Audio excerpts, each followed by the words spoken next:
Assalamualaikum warahmatullahi wabarakatuh. Jumpa lagi di channel yang keren ini, channel Mas Yano.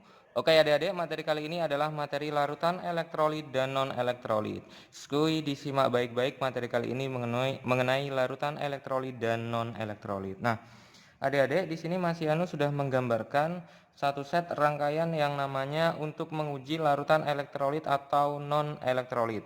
Jadi, eh, gambar di sini, gambar yang sudah Mas Yano gambar di sini, dia merupakan gambar yang rangkaian yang dapat menguji apakah sebuah larutan itu dapat menghantarkan listrik atau dikatakan sebagai larutan elektrolit atau non-elektrolit. Nah, di sini untuk menguji larutan elektrolit atau non-elektrolit itu bisa menggunakan elektroda. Jadi di sini ada elektroda. Biasanya yang sering kali kita gunakan adalah elektroda karbon. Elektroda karbon itu biasanya terdapat di dalam baterai.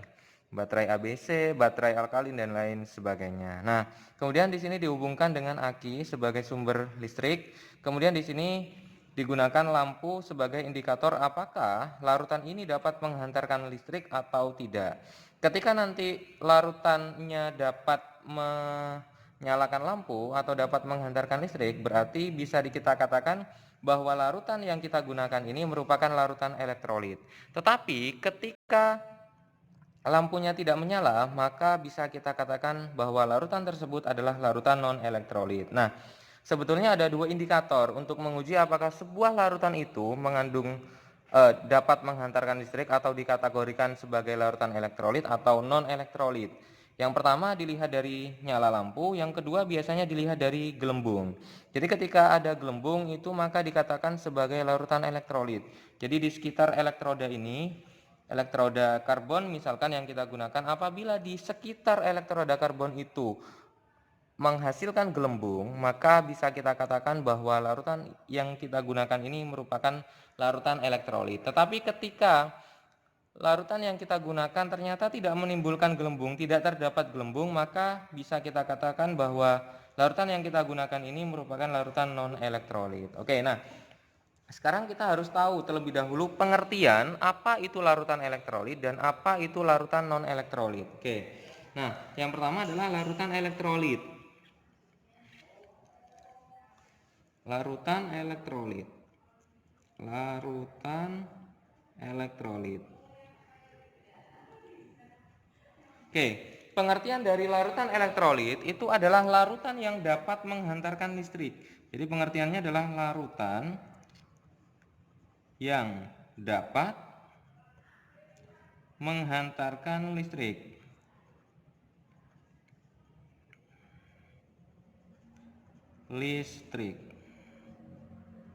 Oke, nah sedangkan untuk larutan non-elektrolit, kalau pengertian dari larutan non-elektrolit, larutan non-elektrolit, pengertiannya adalah larutan yang tidak dapat menghantarkan listrik. Jadi larutan yang tidak dapat menghantarkan listrik.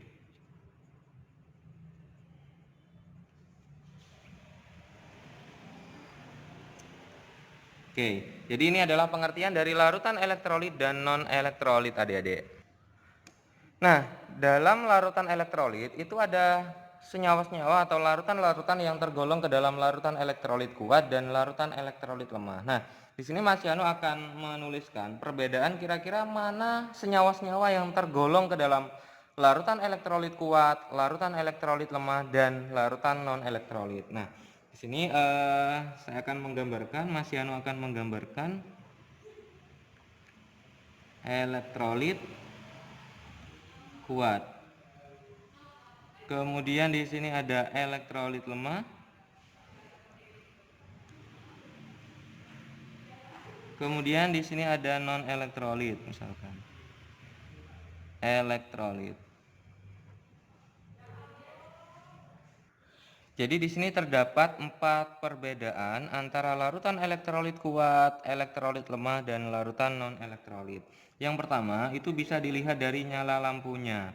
Kalau larutannya elektrolit kuat, maka nanti menimbulkan lampunya akan menyala terang. Jadi lampunya terang. Tetapi ketika dia tergolong ke dalam larutan elektrolit lemah, maka lampunya itu ada yang redup, ada yang tidak menyala, ada yang padam. Tetapi ketika non-elektrolit, maka sudah jelas lampunya adalah padam. Lampunya adalah padam. Oke, itu ciri yang pertama untuk membedakan apakah senyawa tersebut merupakan larutan elektrolit kuat, lemah, dan non-elektrolit. Nah, sekarang yang kedua itu bisa dilihat dari gelembungnya. Dari gelembung. Yang kedua bisa dilihat dari gelembung. Apabila di sekitar elektroda ini, dia menghasilkan gelembung yang banyak, maka bisa kita katakan bahwa larutan tersebut merupakan larutan elektrolit kuat. Tetapi ketika gelembungnya sedikit,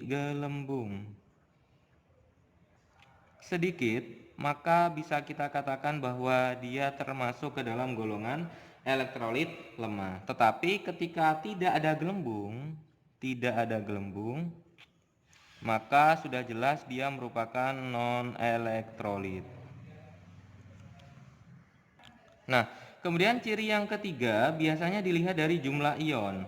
Kalau jumlah ionnya banyak, itu elektrolit kuat. Jumlah ion banyak, itu berarti elektrolit kuat. Kalau jumlah ionnya sedikit, berarti lemah. Kemudian kalau tidak ada ion, berarti ya non-elektrolit. Jadi tidak ada ion, itu non-elektrolit. Kemudian yang keempat, yang terakhir, ciri-ciri dari senyawa yang tergolong ke dalam larutan elektrolit kuat, lemah, dan non-elektrolit itu dilihat dari terionisasinya suatu larutan. Jadi ketika dia dapat terionisasi sempurna, maka bisa kita katakan sebagai larutan elektrolit kuat. Tetapi ketika terionisasi sebagian, maka tergolong ke dalam larutan elektrolit lemah. Tetapi ketika non-elektrolit itu ya tidak terionisasi.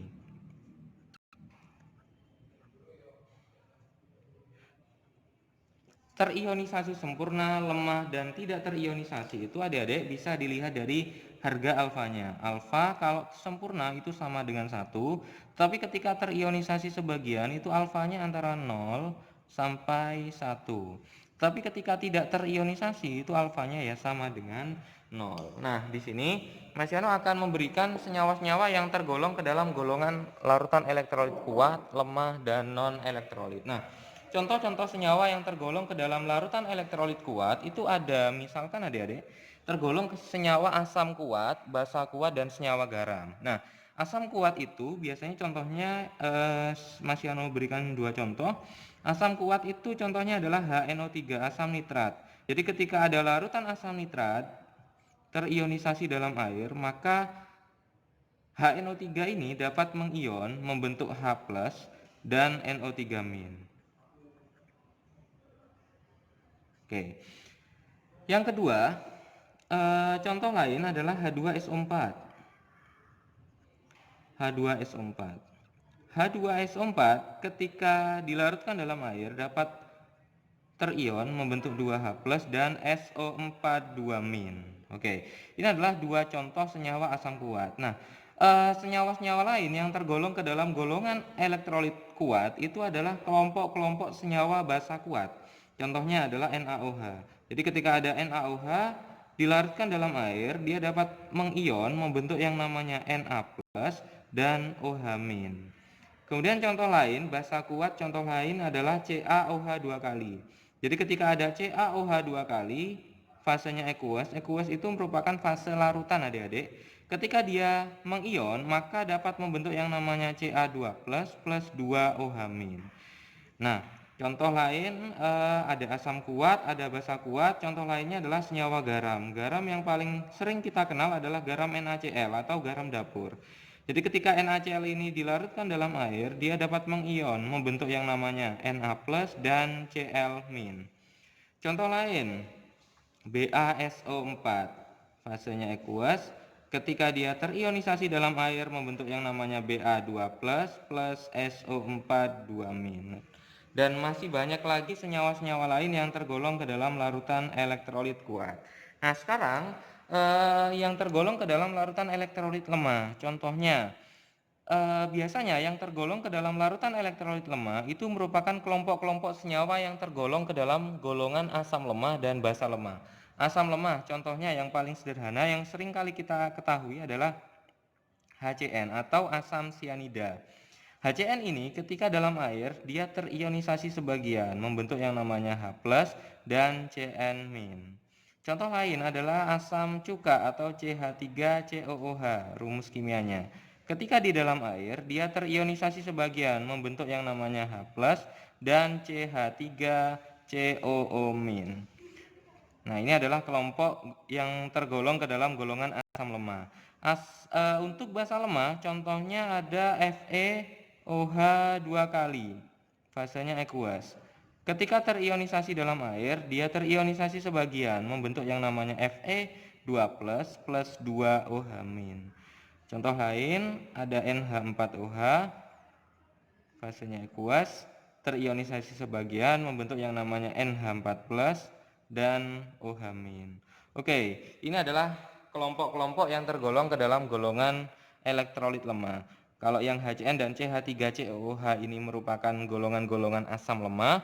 Kemudian kalau FeOH 2 kali dan NH4OH ini kelompok-kelompok yang tergolong ke dalam golongan basa lemah. Nah, adik-adik, jika adik-adik ingin mengetahui senyawa-senyawa apa yang tergolong ke dalam golongan asam kuat, asam lemah, basa kuat, dan basa lemah, adik-adik bisa menonton di video Mas Yano yang berjudul asam dan basa. Jadi adik-adik bisa mengetahui senyawa-senyawa yang tergolong ke dalam golongan asam kuat, asam lemah, basa kuat, dan basa lemah. Oke, nah sekarang untuk yang tergolong ke dalam larutan non-elektrolit itu contohnya adalah gula adik-adik atau sukrosa. Sukrosa itu memiliki rumus umum, rumus kimia C6H12O6. Jadi ketika gula dilarutkan dalam air, dia tidak dapat mengion, sehingga tidak terionisasi, sehingga ketika dilarutkan dalam air, gula tidak dapat menghantarkan arus listrik. Contoh lainnya adalah urea. Urea itu rumus umumnya adalah CONH2 2 kali. Ketika dilarutkan dalam air, dia tidak dapat mengion. Contoh lainnya adalah etanol. Etanol C2H5OH. Sama halnya dengan yang gula dan urea juga tidak dapat mengion, sehingga tidak dapat terionisasi. Oke, sehingga tergolong ke dalam golongan larutan non-elektrolit. Nah, adik-adik, ini adalah contoh-contoh senyawa-senyawa yang tergolong ke dalam larutan elektrolit kuat, elektrolit lemah, dan non-elektrolit. Biasanya adik-adik, anak panah yang dimiliki oleh elektrolit kuat itu adalah anak panahnya satu, jadi ke kanan saja, artinya reaksinya berlangsung satu arah. Sedangkan untuk yang elektrolit lemah itu biasanya ditandai dengan anak panah yang bolak-balik, artinya reaksinya berjalan dua arah, bisa berjalan ke arah kanan dan bisa berjalan ke arah kiri. Sedangkan untuk yang tergolong ke dalam larutan non-elektrolit itu biasanya dia tidak bisa mengion, atau kita bisa menuliskan seperti ini, anak panah kemudian kita coret. Itu tandanya adalah larutannya tidak dapat mengion. Oke adik-adik, sekian pembahasan video kali ini mengenai larutan elektrolit dan non-elektrolit. Adik-adik, jika ada pertanyaan dari video ini, silakan adik-adik bisa menanyakan di kolom komentar. Dan jika adik-adik suka dengan video ini, jangan lupa untuk like, subscribe, comment, and share videonya, agar adik-adik tidak ketinggalan video-video terbaru dari Mas Yano. Oke, Mas Yano akhiri. Wassalamualaikum warahmatullahi wabarakatuh.